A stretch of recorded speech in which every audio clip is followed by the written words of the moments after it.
Selamat siang semuanya, nama saya Melisa dengan NIM 20104172253, kelas A1 Manajemen semester 4, mata kuliah Manajemen Pemasaran 2, dosen pengampu Bapak Adi Mursali. Baik, pada kesempatan kali ini, saya akan meringkas materi tentang pengembangan produk baru. Pengertian pengembangan produk baru. Pengembangan produk baru atau New Product Development adalah serangkaian tindakan perusahaan yang bertujuan mengembangkan produk baru yang dimaksudkan untuk diperkenalkan ke pasar. Pengembangan produk merupakan sebuah proses dan strategi yang perlu dilakukan oleh suatu perusahaan dalam mengembangkan suatu produk. Hal yang perlu dilakukan dalam mengembangkan suatu produk yaitu memperbaiki produk yang lama atau menambahkan kegunaan produk tersebut kepada target pasar. Artinya, kita perlu menyajikan unsur-unsur baru yang dapat memikat hati pelanggan. Selain itu, pengembangan produk termasuk dalam proses perubahan yang dilakukan pada produk yang sudah ada sebelumnya, sekaligus sebagai proses mencari inovasi guna menambah nilai terhadap produk lama dan mengkonversikannya ke dalam produk tersebut.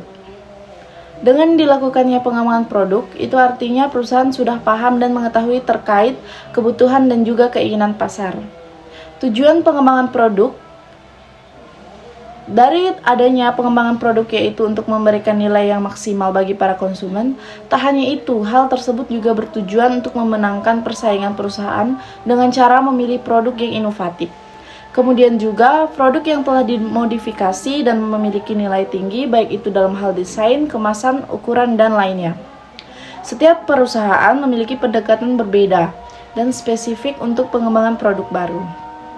Setiap perusahaan memiliki pendekatan berbeda dan spesifik untuk pengembangan produk baru, namun secara umum ini melalui sejumlah proses yang saling terkait dan identik. Kegiatan-kegiatan ini dapat meliputi penciptaan ide, penyaringan ide, analisis bisnis, pengujian konsep, pengembangan produk, pengujian pasar, dan komersialisasi. Yang pertama, penciptaan ide. Perusahaan secara sistematis mencari ide-ide baru dan berupaya menghasilkan sejumlah besar ide yang dapat digunakan untuk pengembangan lebih lanjut. Dalam memunculkan ide, terlalu sedikit gagasan yang dapat dihasilkan adalah salah satu resikonya, namun ide yang terlalu banyak tapi tidak berkualitas juga merupakan resiko. Yang kedua, penyaringan ide. Perusahaan melakukan pemangkasan awal untuk memfilter banyak ide dan untuk menentukan mana yang paling menguntungkan dan mana mungkin dikembangkan dengan sumber daya saat ini. Kesalahan penyaringan dapat muncul dalam proses ini. Perusahaan mungkin menolak ide yang baik atau menerima ide yang buruk. Yang ketiga yaitu analisis bisnis. Perusahaan melakukan tinjauan atas proyeksi penjualan, biaya, dan laba dari produk baru.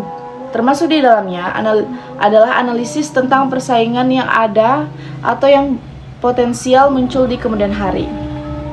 Ada resiko bias atau analisis yang tidak memadai. Perusahaan mungkin terlalu percaya diri dan membuat proyeksi yang overestimate. Seringkali ini untuk menyenangkan jajaran direksi atau pemegang saham. Terlalu pesimis juga tidak baik karena perusahaan cenderung mengalokasikan sumber daya yang kurang jika ternyata produk diterima dengan baik. Oleh karena itu, perusahaan biasanya akan membuat skenario-skenario bisnis yang mungkin terjadi. Yang keempat, pengujian konsep. Perusahaan menguji konsep produk baru kepada sejumlah kecil konsumen untuk menilai daya tarik yang terkait dengan setiap konsumen. Ada risiko bahwa konsep yang dikembangkan kurang optimal dan beberapa cara. Yang kelima yaitu pengembangan produk. Konsep produk diubah menjadi produk fisik.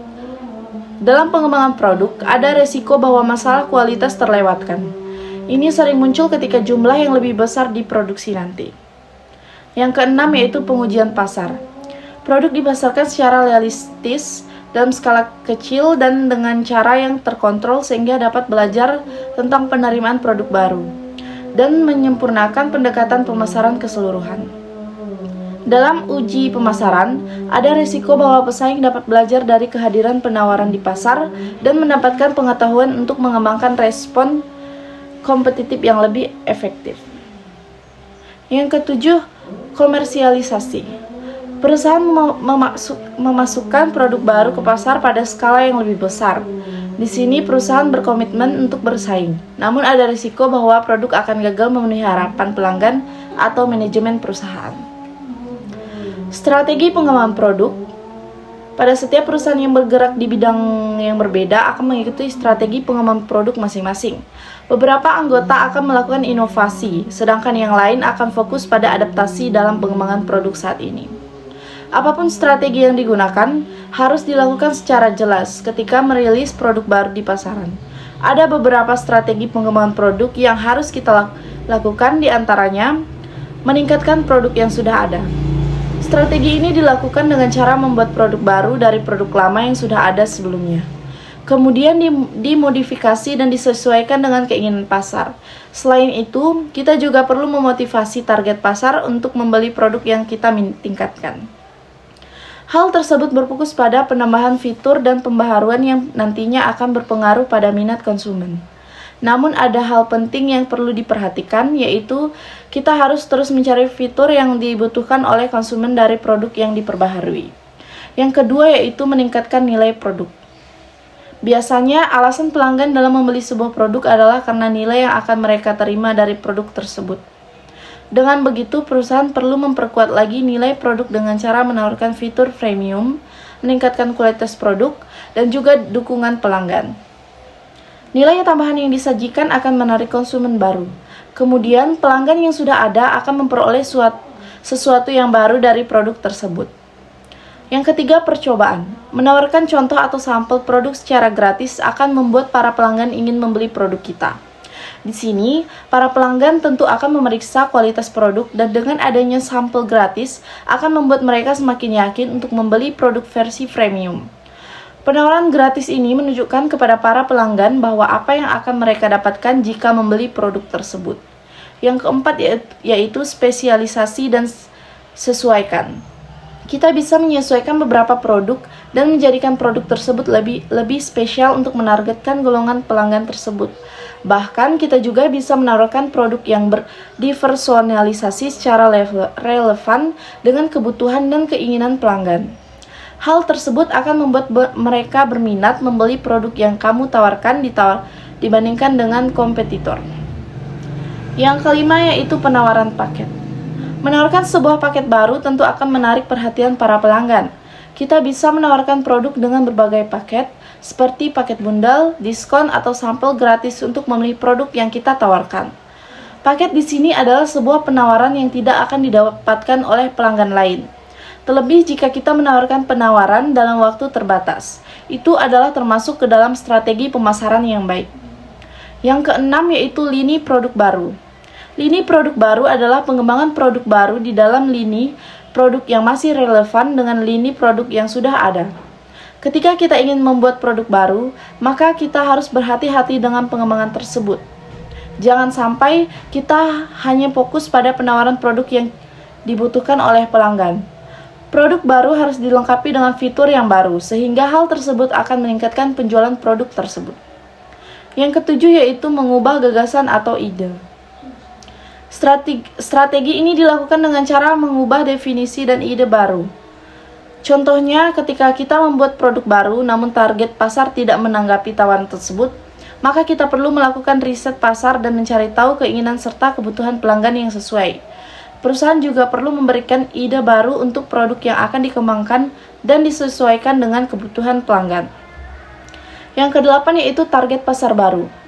Menjual beberapa jenis produk di pasar yang berbeda merupakan salah satu strategi dalam pengembangan produk, di mana kita bisa menjual produk di pasar yang berbeda, bahkan kita juga dapat mengubah target pasar dan demografi serta mengalihkan fokus kita dari para pelanggan ke bisnis.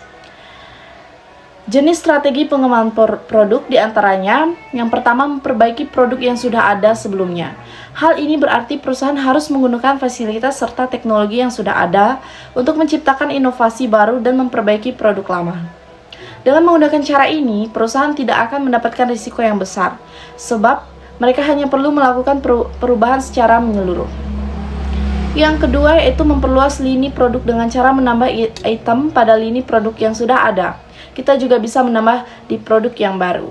Yang ketiga yaitu menambah produk yang sudah ada. Dalam hal ini, perusahaan perlu menambah serta memberikan variasi pada produk yang sudah ada sebelumnya.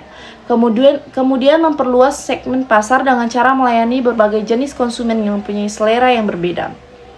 Yang keempat yaitu meniru atau memodifikasi strategi kompetitor. Cara ini bisa dilakukan dengan meniru strategi dari kompetitor yang dianggap akan menguntungkan, misalnya tentang penetapan harga. Yang kelima yaitu menambah lini produk. Biasanya, perusahaan akan membutuhkan dana yang cukup besar dalam proses pembuatan produk baru yang tidak berkaitan dengan produk yang sudah ada. Sebab, produk yang belum pernah dibuat dan fasilitas yang dibutuhkan dalam pembuatannya memerlukan dana yang cukup besar.